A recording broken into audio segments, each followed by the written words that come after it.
नमस्कार, संसद टीवी में आपका स्वागत है। मैं हूं प्रतिबिंब शर्मा और आप देख रहे हैं प्रश्नकाल।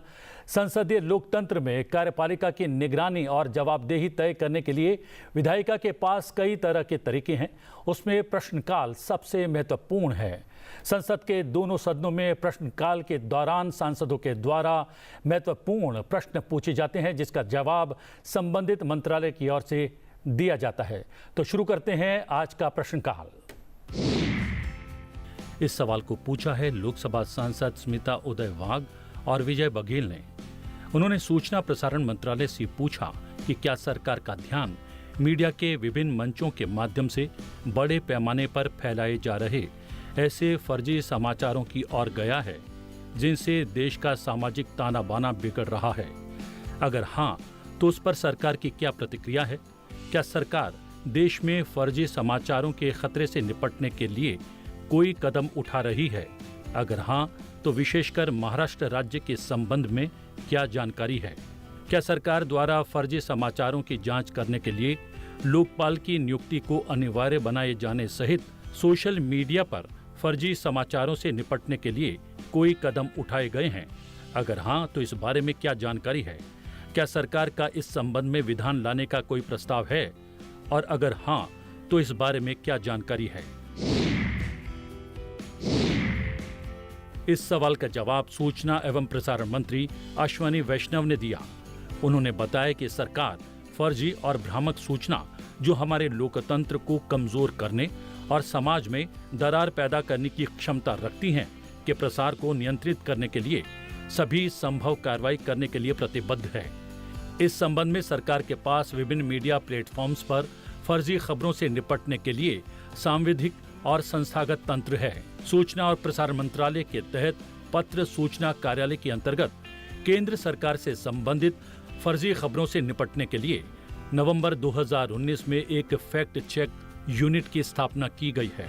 मंत्रालयों और विभागों में अधिकृत स्रोतों से समाचार की प्रामाणिकता की पुष्टि करने के बाद एफसीओ अपने सोशल मीडिया प्लेटफॉर्म्स पर सही जानकारी पोस्ट करती है। प्रिंट मीडिया के लिए समाचार पत्रों को भारतीय प्रेस परिषद द्वारा बनाए गए पत्रकारिता आचरण के मानक का पालन करना आवश्यक है, जो अन्य बातों के साथ साथ फर्जी, मानहानिकारक, भ्रामक समाचारों के प्रकाशन पर रोक लगाते हैं। परिषद अधिनियम की धारा 14 के अनुसार मानकों के कथित उल्लंघन की जांच करती है। समाचार पत्र संपादकों, पत्रकारों आदि को जैसा भी मामला हो चेतावनी दे सकती है, भर्त्सना कर सकती है या निंदा कर सकती है। पीसीआई ने सूचित किया है कि 2021 से 2024 की अवधि के दौरान उसने महाराष्ट्र राज्य के संबंध में फर्जी खबरों की 5 शिकायतों पर न्याय निर्णय लिया है। टीवी चैनल्स पर सामग्री के लिए केबल टेलीविजन नेटवर्क अधिनियम 1995 के अंतर्गत कार्यक्रम संहिता का अनुपालन करना आवश्यक है, जिसमें अन्य बातों के साथ साथ ये प्रावधान है कि प्राइवेट सैटेलाइट टीवी चैनल्स पर ऐसी कोई सामग्री प्रसारित नहीं की जाएगी जिसमें कुछ भी अश्लील, मानहानिकारक, जानबूझकर मिथ्या और विचारों में उत्तेजना लाने वाले संकेत और अर्धसत्य शामिल हों। केबल टेलीविजन नेटवर्क संशोधन नियम 2021 में टीवी चैनल्स द्वारा संहिता के उल्लंघन से संबंधित शिकायतों की जांच करने के लिए 3 स्तरीय शिकायत निवारण तंत्र का प्रावधान है। जहां कार्यक्रम संहिता का उल्लंघन पाया जाता है तो वहां उपयुक्त कार्रवाई की जाती है। डिजिटल समाचार प्रकाशकों की सामग्री के लिए सूचना प्रौद्योगिकी नियम 2021 एक आचार संहिता प्रदान करता है। अब सवाल परमाणु विद्युत संयंत्र से जुड़ा हुआ। इस सवाल को पूछा है लोकसभा सांसद निशिकांत दुबे ने। उन्होंने पूछा कि देश में इस समय कितने परमाणु विद्युत संयंत्र काम कर रहे हैं या स्थापित किए जाने का विचार है। वर्ष 2014 से अब तक देश में परमाणु संयंत्रों द्वारा विद्युत उत्पादन के बारे में क्या जानकारी है? प्रधानमंत्री कार्यालय में राज्य मंत्री डॉक्टर जितेंद्र सिंह ने इसका उत्तर दिया।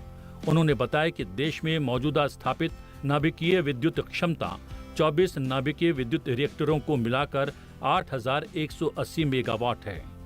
7,300 मेगावाट की कुल क्षमता वाले 9 रिएक्टर भारतीय नाभिकीय विद्युत निगम लिमिटेड द्वारा निर्मित प्रोटोटाइप द्रुत प्रजनक रिएक्टर सहित निर्माणाधीन हैं और 8,000 मेगावाट की क्षमता वाले 12 रिएक्टर भाविनी द्वारा निर्मित प्रजनक रिएक्टर 1 और 2 की 2 गुना 500 मेगावाट यूनिट सहित पूर्व परियोजना गतिविधियों के अधीन है। देश में स्थापित नाभिकीय विद्युत क्षमता वर्ष 2014 में 4,780 मेगावाट से बढ़कर वर्तमान में 8,180 मेगावाट हो गई है। संबंधित नाभिकीय विद्युत उत्पादन भी वर्ष 2013-14 में 34,228 मिलियन यूनिट से बढ़कर वर्ष 2023-24 में 47,971 मिलियन यूनिट हो गया है। अगला सवाल हाई स्पीड रेलगाड़ियों की सुविधा से जुड़ा हुआ है। इस सवाल को पूछा है लोकसभा सांसद गोपाल जी ठाकुर ने। उन्होंने रेल मंत्रालय से पूछा कि क्या सरकार को इस बात की जानकारी है कि समस्तीपुर रेल मंडल के अंतर्गत दरभंगा स्टेशन सबसे बड़ा राजस्व सृजक स्टेशन है, लेकिन यहां से बड़े शहरों के लिए हाई स्पीड रेलगाड़ियों की सुविधाएं उपलब्ध नहीं है। क्या सरकार का दरभंगा के लोगों को हो रही असुविधा को दूर करने के मद्देनजर दरभंगा से नई दिल्ली और कोलकाता तक वंदे भारत रेलगाड़ी चलाने का विचार है, और अगर हां तो इस बारे में क्या जानकारी है? इस सवाल का जवाब रेल मंत्री अश्विनी वैष्णव ने दिया।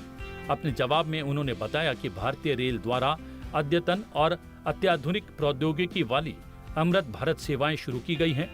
इन सेवाओं का उद्देश्य गैर वातानुकूलित शयनयान श्रेणी और सामान्य श्रेणी में यात्रा करने के इच्छुक यात्रियों की आवश्यकता को पूरा करना है।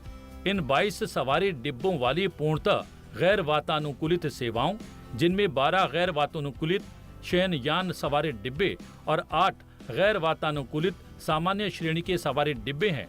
साथ ही दिव्यांगजन यात्रियों की सुविधाओं वाले 2 सवारी डिब्बे हैं। इनको पुश पुल मोड पर परिचालित किया जा रहा है। ये झटका मुक्त यात्रा के लिए सेमी परमानेंट कपलर, क्षैतिज sliding window, foldable snack table और बोतल होल्डर, मोबाइल होल्डर आदि जैसी उन्नत सुविधाओं से लैस हैं। 1 जनवरी 2024 से पहली अमृत भारत सेवा 1557 और 1558 दरभंगा आनंद विहार टर्मिनल एक्सप्रेस का दरभंगा से परिचालन शुरू किया गया। इसके अलावा वर्तमान में दरभंगा को 52 जोड़ी गाड़ी सेवाओं द्वारा सेवित किया जा रहा है, जिनमें इसे दिल्ली से जोड़ने वाली 4 जोड़ी गाड़ियां, कोलकाता और पटना से जोड़ने वाली 8 जोड़ी गाड़ियां, मुंबई, सिकंदराबाद और अहमदाबाद प्रत्येक से जोड़ने वाली 2 जोड़ी गाड़ी सेवाएं शामिल हैं। इसके अलावा भारतीय रेल में वंदे भारत गाड़ियों सहित गाड़ी सेवाओं की शुरुआत करना यातायात औचित्य, परिचालनिक व्यवहार्यता, संसाधनों की उपलब्धता आदि के अध्ययन एक सतत प्रक्रिया है। अगला सवाल अंतरिक्ष क्षेत्र में निजी कंपनियों से जुड़ा है। इस सवाल को पूछा है लोकसभा सांसद दुष्यंत सिंह ने। अपने सवाल में उन्होंने पूछा कि क्या सरकार घरेलू निजी अंतरिक्ष क्षेत्र में मांग के लिए कोई प्रोत्साहन प्रदान कर रही है। अगर हां तो अंतरिक्ष क्षेत्र में निजी कंपनियों को देने के लिए योजनाओं के बारे में क्या जानकारी है? क्या सरकार पृथ्वी अवलोकन उपग्रह के लिए कोई सरकारी निजी भागीदारी मॉडल स्थापित कर रही है? अगर हां तो इस बारे में क्या जानकारी है? क्या सरकार भारतीय लॉन्च पैड से घरेलू रॉकेट के माध्यम से उपग्रह प्रक्षेपण करने के लिए कोई प्रोत्साहन कार्यक्रम चला रही है? और अगर हां तो इस बारे में क्या जानकारी है? इस सवाल का जवाब प्रधानमंत्री कार्यालय में राज्य मंत्री डॉक्टर जितेंद्र सिंह ने दिया। अपने जवाब में उन्होंने बताया कि जी हां, सरकार घरेलू निजी अंतरिक्ष क्षेत्र में मांग के लिए कोई प्रोत्साहन प्रदान कर रही है। अंतरिक्ष क्षेत्र के खुल जाने के साथ निजी क्षेत्र को भारत में आद्योपांत अंतरिक्ष कार्यकलाप आयोजित करने की अनुमति है। अंतरिक्ष क्षेत्र अब क्षेत्र में गैर सरकारी कंपनियों की गतिविधियों को बढ़ावा देने, प्राधिकृत करने और उनकी देखरेख के लिए अंतरिक्ष विभाग में भारतीय राष्ट्रीय अंतरिक्ष संवर्धन और प्राधिकरण केंद्र का गठन किया गया। वित्तीय प्रोत्साहन देकर अंतरिक्ष कार्यकलापों के आयोजन के लिए निजी क्षेत्र को प्रेरित किया जा रहा है। इन स्पेस ने विभेदी मूल्य निर्धारण नीति को लागू किया है, जहां एनजीए अपने प्रायोजन के लिए विभिन्न शीर्षों में रियायती आधार पर राज्य की अधिक पूंजी वाली सुविधाओं और सेवाओं का उपयोग कर सकते हैं। आगे उन्होंने जानकारी दी कि सरकार पृथ्वी अवलोकन उपग्रह के लिए कोई सरकारी निजी भागीदारी मॉडल स्थापित कर रही है। परियोजना प्रारंभिक चरण में है और इसकी रूपरेखा तैयार की जा रही है। इसके अलावा उन्होंने बताया कि सरकार भारतीय लॉन्च पैड से घरेलू रॉकेट के माध्यम से उपग्रह प्रक्षेपण करने के लिए प्रोत्साहन कार्यक्रम चला रही है।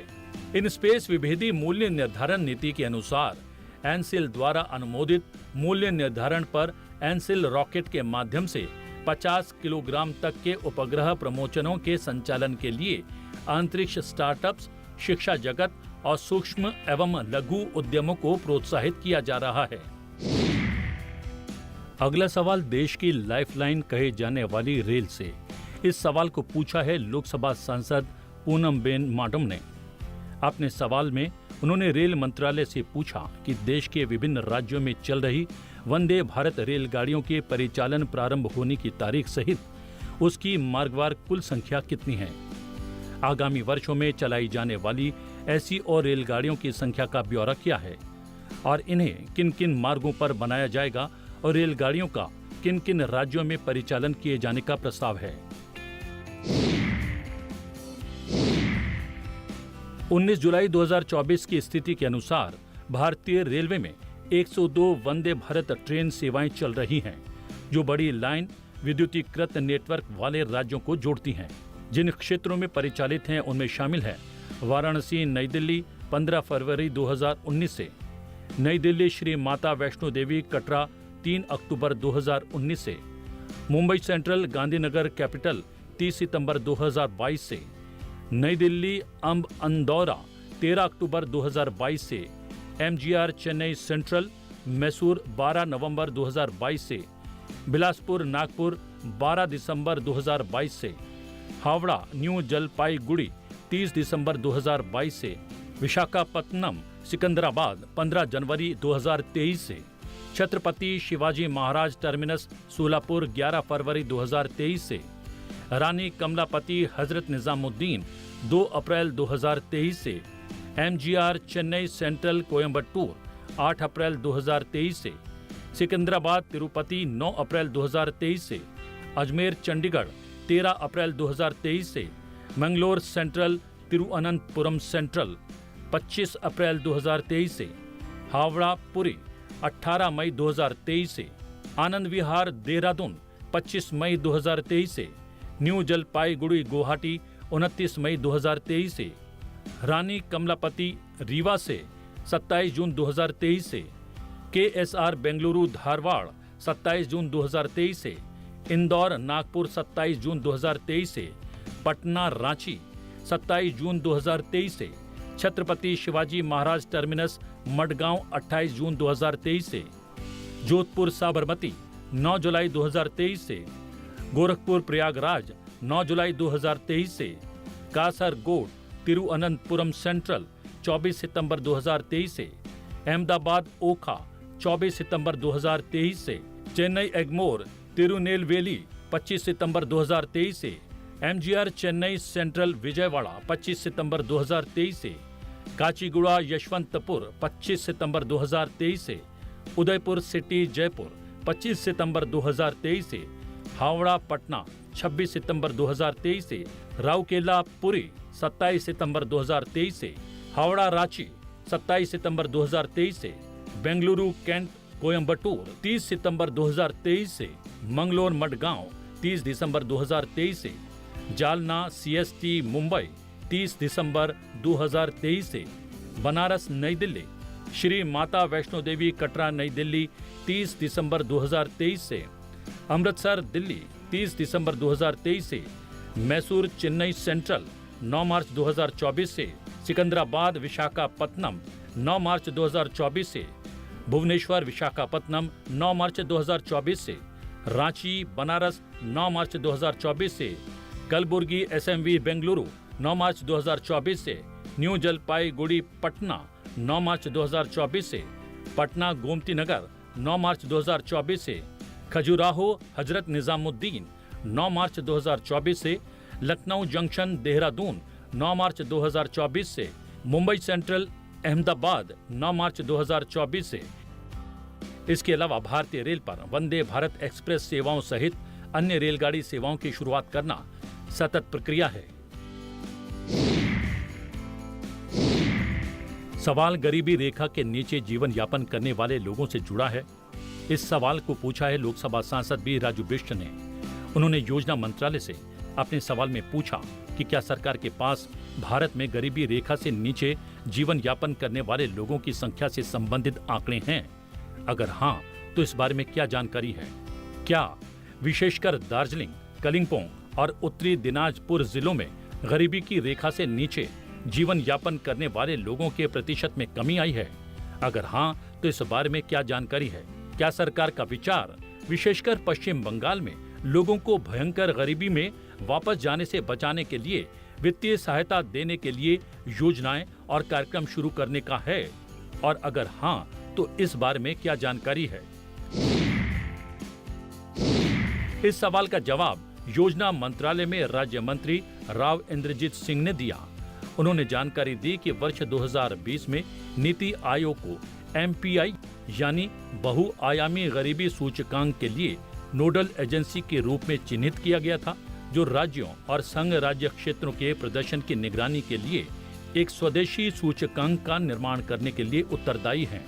AF यानी एल्कायर फोस्टर पद्धति पर आधारित बहुआयामी गरीबी सूचकांक एक अंतर्राष्ट्रीय स्तर पर मान्यता प्राप्त उपाय है जो स्वास्थ्य, शिक्षा और जीवन स्तर जैसे आयामों में अतिव्यापी अभावों का पहचान कर गरीबी के मौद्रिक उपायों को पूरा करता है। नीति आयोग ने अन्य क्षेत्रों के अलावा स्वास्थ्य, शिक्षा, पोषण, ग्रामीण विकास, पेयजल, स्वच्छता, बिजली और शहरी विकास जैसे क्षेत्रों से संबंधित मंत्रालयों और विभागों सहित एक अंतर मंत्रालय MPI समन्वय समिति का गठन किया। इसमें सांख्यिकी और कार्यक्रम कार्यान्वयन मंत्रालय और तकनीकी भागीदारों, संयुक्त राष्ट्र विकास कार्यक्रम और ऑक्सफोर्ड गरीबी और मानव विकास पहल के विशेषज्ञ शामिल थे। परिणाम स्वरूप भारत के लिए एक व्यापक राष्ट्रीय बहुआयामी गरीबी सूचकांक विकसित किया गया। आधारभूत रिपोर्ट नवंबर 2021 में प्रकाशित हुई और राष्ट्रीय MPI रिपोर्ट का दूसरा संस्करण जुलाई 2023 में जारी किया गया। नीति आयोग की रिपोर्ट राष्ट्रीय बहुआयामी गरीबी सूचकांक प्रगति समीक्षा 2023 के अनुसार वर्ष 2015-16 से वर्ष 2019-21 के बीच भारत में बहुआयामी गरीबों की संख्या में भारी गिरावट दर्ज की गई है, जो 24.85% से गिरकर 14.96% हो गई और खासतौर पर दार्जिलिंग जिले में वर्ष 2015-16 से वर्ष 2019-21 के बीच बहुआयामी गरीबों का अनुपात 11.32% से घटकर 5.45% और उत्तर दिनाजपुर में 42.84% से घटकर 21.65% हो गया है। हालांकि कलिंपोंग जिले का डेटा उपलब्ध नहीं है। जनवरी 2024 में नीति आयोग ने वर्ष 2005-06 से वर्ष 2022-23 तक के बहुआयामी गरीबी के अनुमानों को शामिल करते हुए वर्ष 2005-06 से भारत में बहुआयामी गरीबी एक चर्चा पत्र जारी किया। चर्चा पत्र के अनुसार भारत ने बहुआयामी गरीबी में महत्वपूर्ण गिरावट दर्ज की है, जो वर्ष 2013-14 के 19.17% से घटकर वर्ष 2022-23 में 11.28% हो गई। सरकार ने लक्षित लाभार्थियों को सम्मिलित करने वाली कई केंद्रीय क्षेत्रक और केंद्र प्रायोजित योजनाएं शुरू की हैं, जिनका उद्देश्य लोगों के जीवन की गुणवत्ता में सुधार करना और पश्चिम बंगाल राज्य सहित देश में गरीबी रेखा से नीचे की आबादी को कम करना है। योजनाएं या तो संसाधनों, धन के प्रत्यक्ष लाभ अंतरण के माध्यम से नागरिक को सीधे लाभान्वित कर रही हैं, या समर्थकारी अवसंरचनागत प्रावधानों का सृजन करके सुविधाएं प्रदान करती हैं। इनमें महात्मा गांधी राष्ट्रीय ग्रामीण रोजगार गारंटी योजना, प्रधानमंत्री आवास योजना, प्रधानमंत्री आवास योजना ग्रामीण, प्रधानमंत्री ग्राम सड़क योजना, दीनदयाल अंत्योदय योजना, राष्ट्रीय ग्रामीण आजीविका मिशन, दीनदयाल अंत्योदय योजना, राष्ट्रीय शहरी आजीविका मिशन, दीनदयाल उपाध्याय ग्रामीण कौशल्य योजना, ग्रामीण स्वरोजगार प्रशिक्षण संस्थान, राष्ट्रीय सामाजिक सहायता कार्यक्रम, प्रधानमंत्री गरीब कल्याण अन्न योजना, प्रधानमंत्री उज्ज्वला योजना, सांसद आदर्श ग्राम योजना शामिल हैं। अब सवाल नई शिक्षा नीति से जुड़ा हुआ। इस सवाल को पूछा है राज्यसभा सांसद कार्तिकेय शर्मा ने। अपने सवाल में उन्होंने शिक्षा मंत्री से पूछा कि नई शिक्षा नीति और राष्ट्रीय पाठ्यचर्या की रूपरेखा के तहत किन किन प्रमुख क्षेत्रों पर ध्यान दिया गया है? क्या एनईपी और एनसीएफ को लागू करने की कोई समय सीमा निर्धारित की गई है? अगर हाँ, तो इस बारे में जानकारी क्या है? क्या एनईपी को लागू करने के लिए राज्य सरकारों से परामर्श किया गया है? क्या इसे सरकार द्वारा संचालित सभी स्कूली शिक्षा कार्यक्रमों, योजनाओं में लागू किया जाएगा? और एनईपी को लागू करने के लिए कुल कितनी वित्तीय परिव्यय किए जाने की योजना बनाई गई है? राष्ट्रीय शिक्षा नीति यानी एनईपी 2020 की घोषणा 29 जुलाई 2020 को की गई। ये 21वीं सदी की पहली शिक्षा नीति है और ये पहुंच, समानता, गुणवत्ता, सामर्थ्य और जवाबदेही के 5 मार्गदर्शक स्तंभों पर आधारित है। एनईपी 2020 के माध्यम से स्कूली शिक्षा में व्यापक परिवर्तन की परिकल्पना की गई है। भारतीय लोकाचार में निहित एक शिक्षा प्रणाली जो सभी को उच्च गुणवत्ता वाली शिक्षा प्रदान करते हुए भारत को एक समतापूर्ण और जीवंत ज्ञान समाज में बदलने में सीधे योगदान देती है, जिससे भारत एक वैश्विक ज्ञान महाशक्ति बन जाता है। स्कूली शिक्षा के संदर्भ में एनईपी 2020 में ध्यान दिए जाने वाले प्रमुख क्षेत्र इस प्रकार हैं।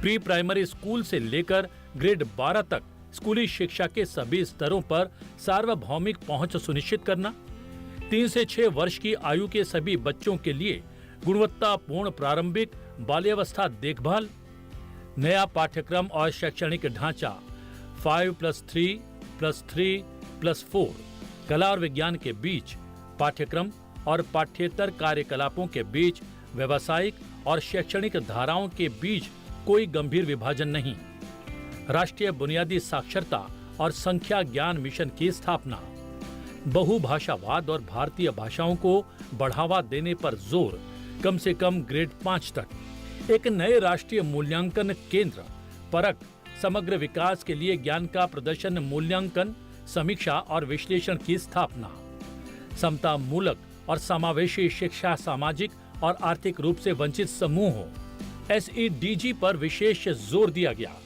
शिक्षकों की भर्ती और योग्यता आधारित प्रदर्शन के लिए सुदृढ़ और पारदर्शी प्रक्रिया, कौशल शिक्षा कार्यक्रमों को मुख्य धारा की शिक्षा के साथ एकीकृत करना, स्कूल परिसरों और क्लस्टरों के माध्यम से सभी संसाधनों की उपलब्धता सुनिश्चित करना, राज्य स्कूल मानक प्राधिकरण यानी SSSA की स्थापना, एनईपी 2020 की अनुवर्ती कार्रवाई के रूप में और एनईपी 2020 के दृष्टिकोण के कार्यान्वयन के लिए रोड मैप उपलब्ध कराने के लिए बुनियादी चरण के लिए राष्ट्रीय पाठ्यचर्या रूपरेखा और स्कूली शिक्षा के लिए राष्ट्रीय पाठ्यचर्या रूपरेखा विकसित की गई है। एनसीएफ का व्यापक उद्देश्य स्कूली शिक्षा को सकारात्मक रूप से बदलने में सहायता करना। एनसीएफ के कुछ महत्वपूर्ण ध्यान देने योग्य क्षेत्र हैं। एनसीएफ SE 2023 एनईपी 2020 में परिकल्पित स्कूली शिक्षा के 5+3+3+5+3+3+4 पाठ्यक्रम और शैक्षणिक पुनर्गठन के 4 चरणों में 3 से 18 वर्ष के आयु वर्ग से संबंधित है। प्रारंभिक बाल्यावस्था देखभाल और शिक्षा के माध्यम से समग्र विकास पर जोर देते हुए एनसीएफ FS बुनियादी साक्षरता और संख्या ज्ञान कौशल को सुदृढ़ करने के लिए रोड मैप उपलब्ध कराता है। ये मातृभाषा में शिक्षा पर जोर देता है और बहुभाषी शिक्षा को बढ़ावा देता है।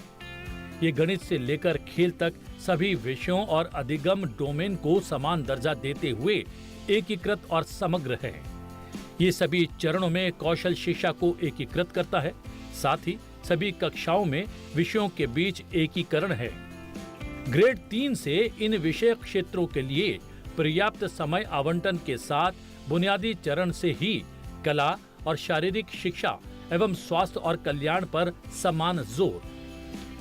ये कार्यक्षेत्र से चित्रों और उदाहरणों के माध्यम से सीधे शिक्षकों, चिकित्सकों और पाठ्यक्रम और सामग्री डेवलपर से जुड़ता है। एनईपी 2020 का कार्यान्वयन एक सतत प्रक्रिया है और इसके कार्यान्वयन के लिए कई पहलों और कार्यों की आवश्यकता होती है, जिन्हें संबंधित निकायों, हितधारकों द्वारा समन्वित और व्यवस्थित तरीके से किया जाता है।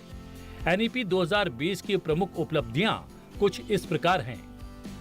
जुलाई 2021 को राष्ट्रीय बोध पठन एवं संख्या ज्ञान में दक्षता पहल यानी निपुण भारत का शुभारंभ किया गया।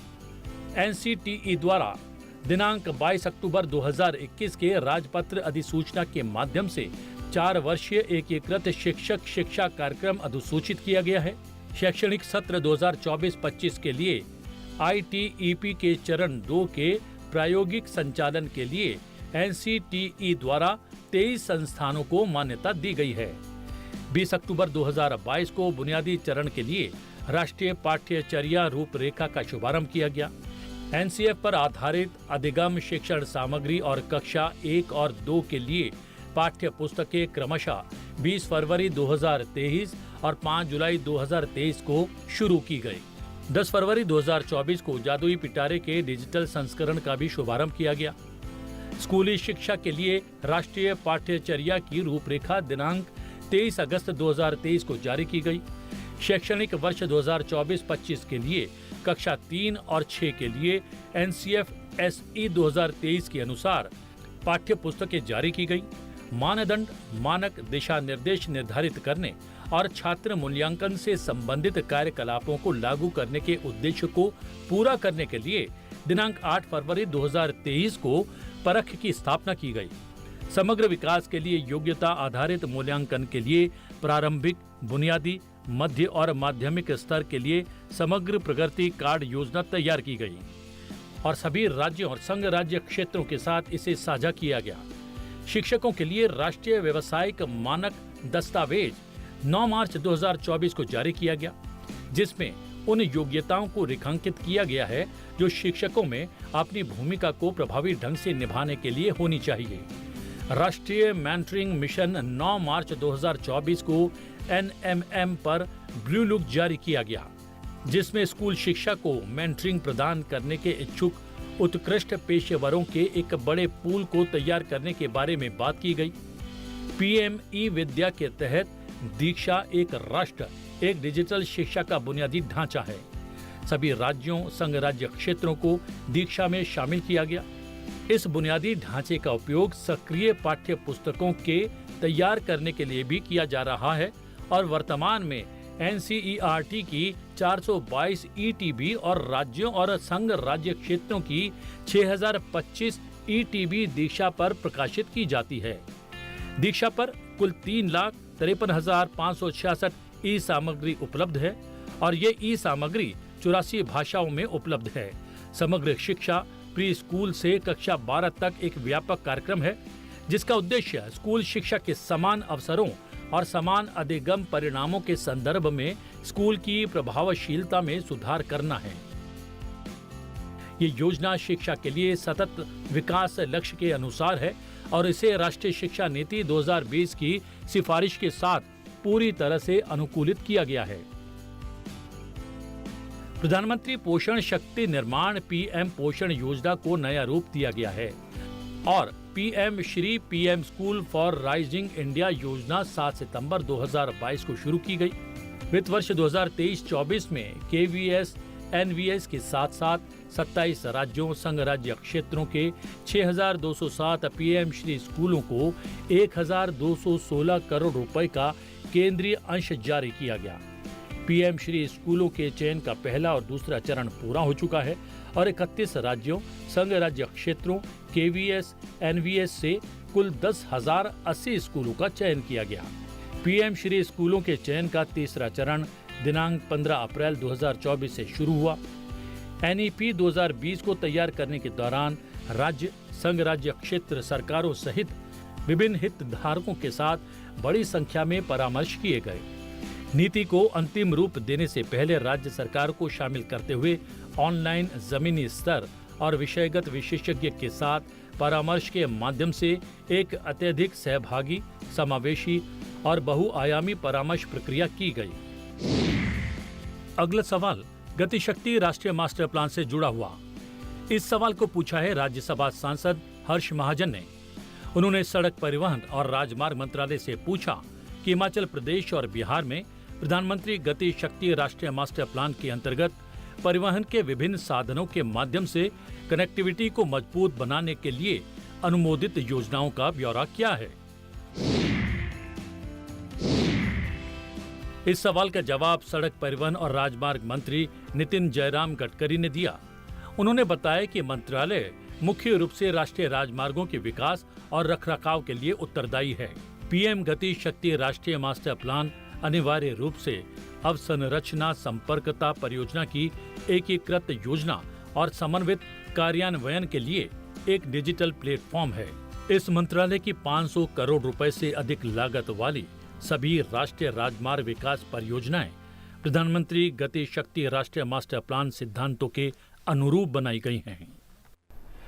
प्रश्नकाल में आज के लिए इतना ही। प्रश्नकाल में आपसे फिर भेंट होगी सांसदों द्वारा पूछे गए कुछ नए प्रश्नों के साथ। फिलहाल मुझे आज्ञा दीजिए, लेकिन देखते रहिए संसद टीवी। नमस्कार।